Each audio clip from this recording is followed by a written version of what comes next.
오늘을 살아가는 묵상 시간입니다. 오늘 본문 말씀 신명기 27장 17절입니다. 그의 이웃의 경계표를 옮기는 자는 저주를 받을 것이라 할 것이요 모든 백성은 아멘 할지니라. 자, 우리 사람들이 우상을 만드는 이유가 있습니다. 그 이유는 자신의 소원이나 종교적인 감정을 표현하기 위함이죠. 사람들은 자신들의 종교적인 감정이야말로 가장 순수할 것이라고 생각하지만 실제로 하나님 앞에서 가장 부패한 것, 또 믿을 수 없는 종교적인 감정입니다. 무엇보다도 인간의 그 종교적인 감정은 하나님의 말씀을 듣는 데 사용해야 올바르게 사용할 수 있습니다. 그리고 말씀을 들은 후에 기도나 찬양의 열정이 나타나야 하는 것이죠. 여러분, 우상은 아무것도 아닌 것 같지만 이스라엘 자체의 암덩어리 같은 존재였습니다. 결국 이스라엘은 그 암으로 죽게 될 수밖에 없었죠. 그렇다면 왜 이스라엘이 이러한 우상을 버리지 못했습니까? 다른 나라 사람들이 우상을 섬겼고 또한 우상을 섬겨서 잘 사는 것 같이 보였기 때문입니다. 그런데 하나님의 백성들은 잘 살고 못 사는 것이 아니라 그들에게 주신 보물을 지키는 것이 중요했습니다. 이것을 지키지 못하면 스스로 망하게 되는 것이죠.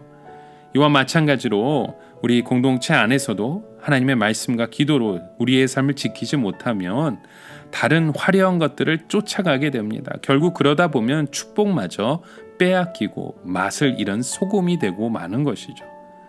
그러나 이것만이 문제가 되는 것이 아닙니다. 오늘 본문의 말씀에 보시면 우리에게 주시는 것이 무엇입니까?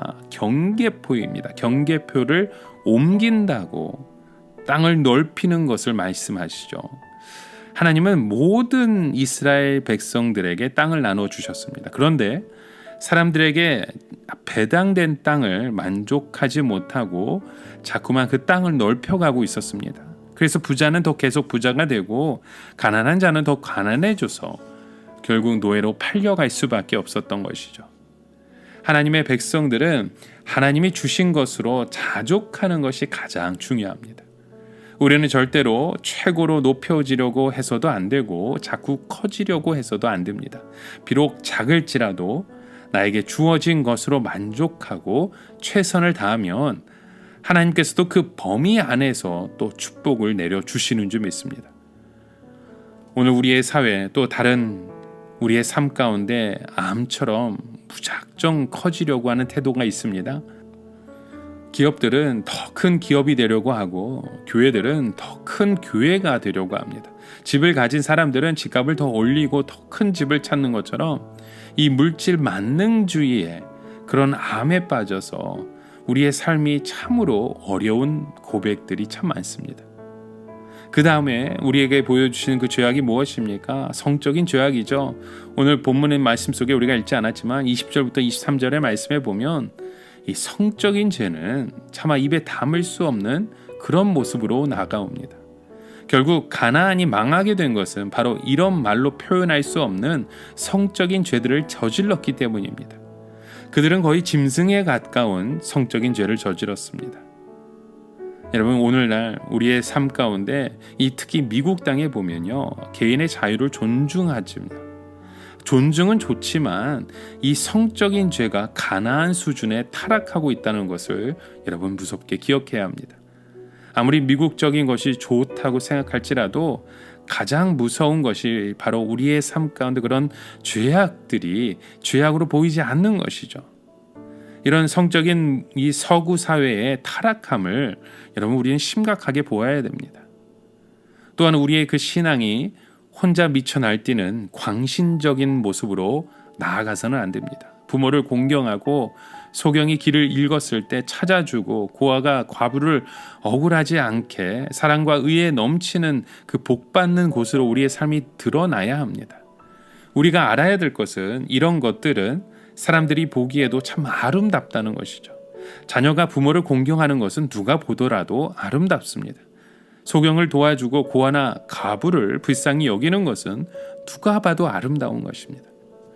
마찬가지로 기독교 신앙은 누가 봐도 아름다운 것이 되어야 합니다. 예컨대 믿지 않는 사람들이 보기에도 칭찬하는 하나님의 백성들이 진짜 하나님의 백성인 것입니다. 사도행전을 보십시오. 초대교회가 부흥될 때 사람들로부터 칭송을 받았다는 말이 여러 번 나옵니다. 무엇보다 여러분, 신앙이라고 하는 것은 나의 독선과 아집에 가득 찬 것이 아니라 누구가 보아도 아름답고 매력적인 것이 되어야 합니다. 그래서 우리는 이스라엘 백성들이 서 있는 곳이 결코 축복과 저주 가운데 있는 곳이 아님을 알 수 있습니다. 그들은 이미 축복의 자리에 서 있었습니다. 즉 하나님의 말씀을 받았다는 것 자체가 축복의 자리에 서 있는 것이죠. 이제 그들이 해야 할 일은 이런 교만에 빠지지 않고 죄만 짓지 않으면 하나님의 축복을 자동적으로 받을 수 있는 것입니다. 이것이 바로 오늘 우리들의 위치입니다. 우리는 이미 하나님의 말씀과 은혜로 축복의 자리에 서 있습니다. 이제 더 이상 우리는 미래에 대해 불안해하거나 두려워할 필요가 없습니다. 다만 교만하지 않고 죄짓지 않고 목숨 걸고 말씀을 지키면 우리에게 은혜와 축복의 미래가 열리게 되는 줄 믿습니다. 하나님께서는 이스라엘 백성들에게 이러한 사실을 속으로 생각만 하신 것이 아니라 직접 그 두 산 사이에서 큰 소리로 아멘하고 외치게 하셨던 것입니다. 왜냐하면 우리는 미련해서 이것을 잊어버리기 때문입니다. 여러분, 오늘 우리의 미래는 우리가 얼마만큼 하나님의 말씀을 붙들고 교만하지 않고 죄짓지 않고 더 욕심내지 않고 지킬 것을 지키고 베푸는 것을 베푸는 데 있음을 기억하셔야 됩니다. 그런 믿음의 고백들이 오늘 우리의 삶의 여정 통해 우리의 입술의 그 고백, 우리의 행함을 통해 우리의 손길을 통해 일어나고 세워지길 주님의 이름으로 간절히 축원합니다. 함께 기도합니다. 하나님 아버지, 오늘 우리에게 주신 이 축복의 자리가 믿음의 통로, 하나님의 역사의 통로가 되기 원합니다. 그 자리에 우리의 삶에 함께 드러나 세워지게 하여 주시옵소서. 예수님의 이름으로 기도드립니다. 아멘.